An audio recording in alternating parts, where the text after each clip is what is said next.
everyone, welcome to Children of God Jensen. Sorry guys, hindi ko nakagawa ng video kasi kahapon, meron kaming recollection sa aming school. Nabunta kami dun sa Mount Calvary Church. So, hindi ako naka-video kasi I take a rest, no? Kasi I'm tired. So, Saturday lang. So, hindi ako nagawa ng video. So, nag-ano lang ako ng video. So, ating lesson kahapon, I think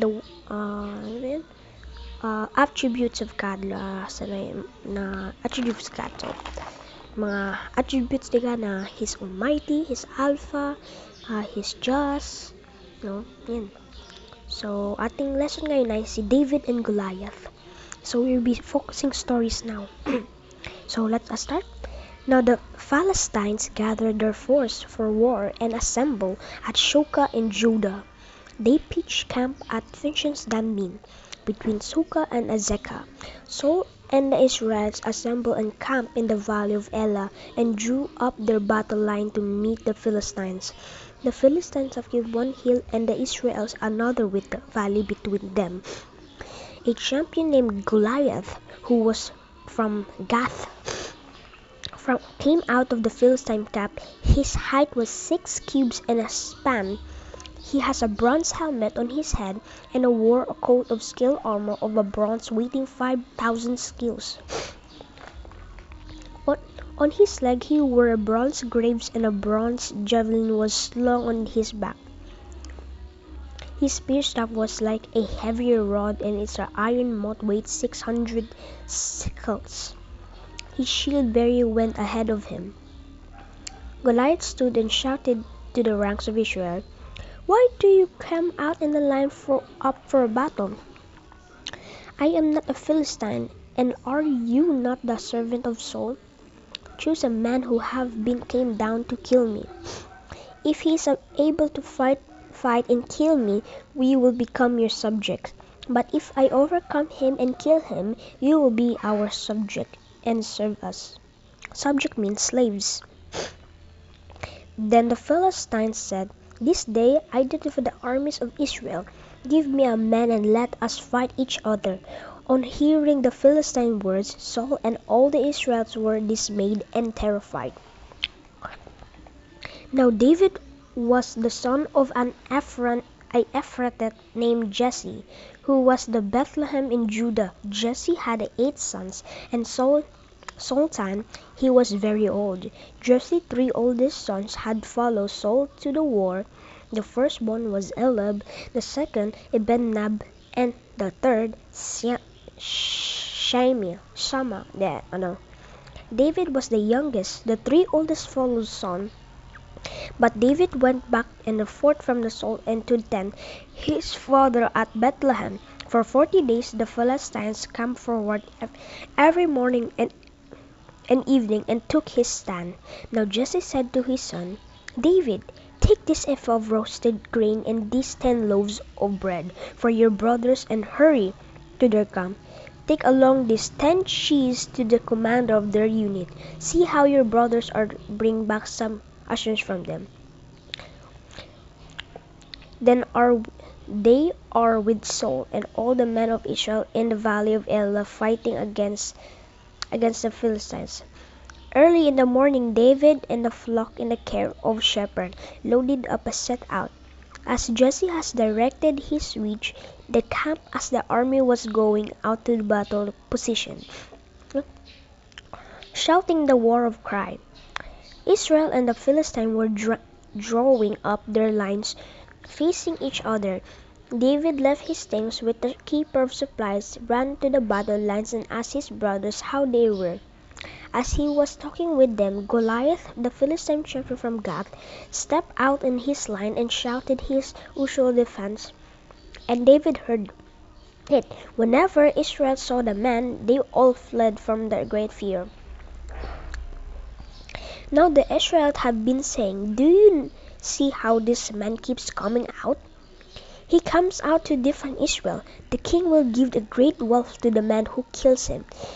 He will also give him his daughter in marriage, and he will accept his family from Texas and Israel." David asked the man standing near him, What will be done for the man who kills the Philistine and removes his disgrace from the Israel? Who's the uncircumcised Philistine that he should defy the armies of the living God? They repeated to him what they had saying and told him, "This is what will be done for the man who kills him."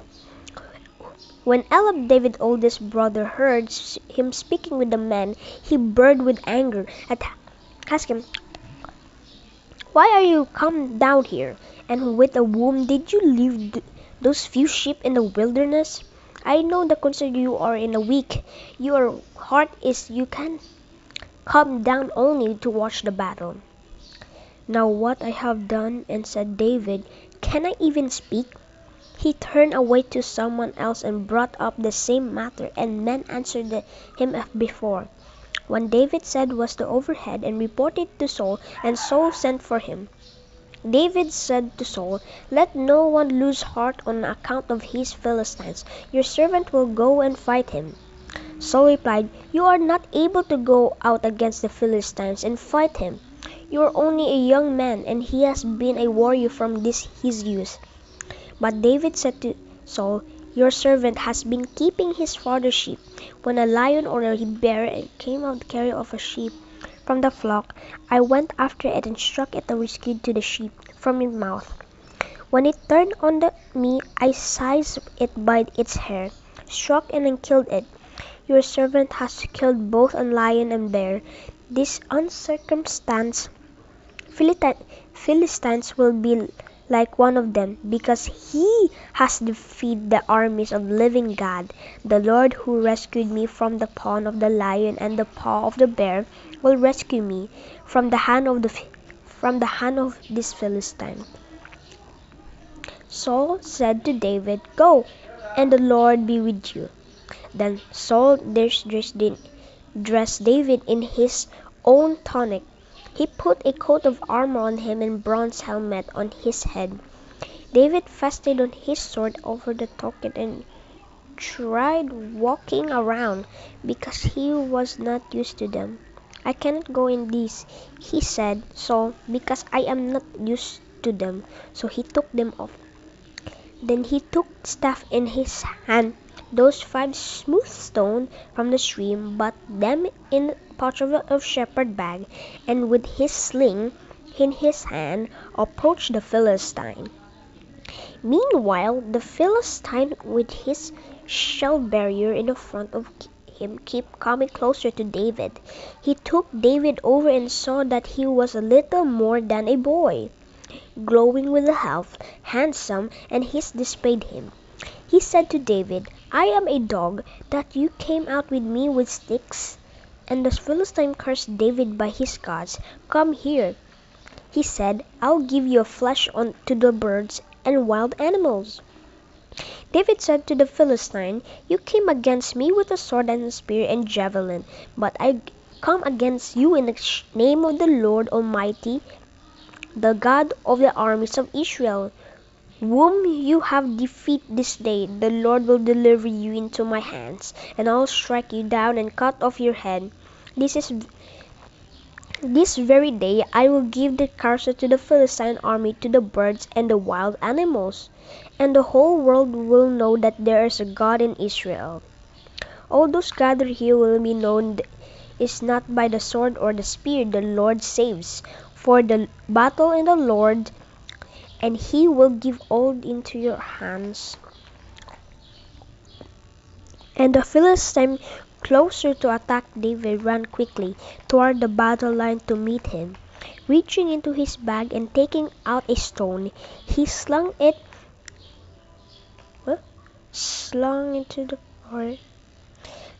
and struck the Philistine on the forehead. The stone sank into his forehead, and he fell face down on the ground.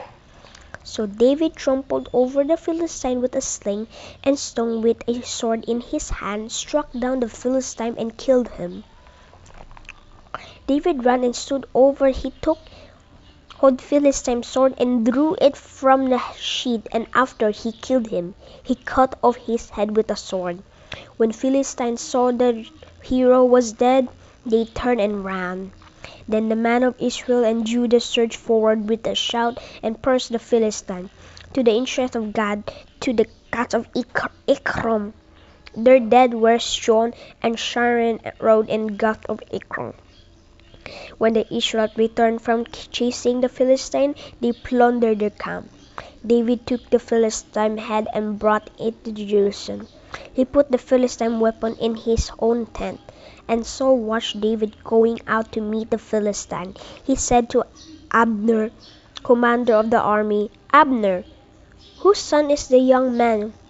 Abner replied, "As surely as you live, your majesty, I don't know." The king said, "Find out whose son is this young man." As soon as David returned from killing the Philistine, Abner took him and brought him before Saul with David still holding the Philistine head. "Whose son are you, young man?" Saul asked him. David said, "I am the son of your servant Jesse of Bethlehem." So this is our end of the lesson, David and Goliath. And ang natuto nyo dito ay having faith with God and courage. This story teach about courage and faith with God. That there's a real God that he helped David to kill Goliath. So having courage and faith with God. And this is our end of the lesson. So thank you everyone for listening for my lesson today. And see you next Sunday.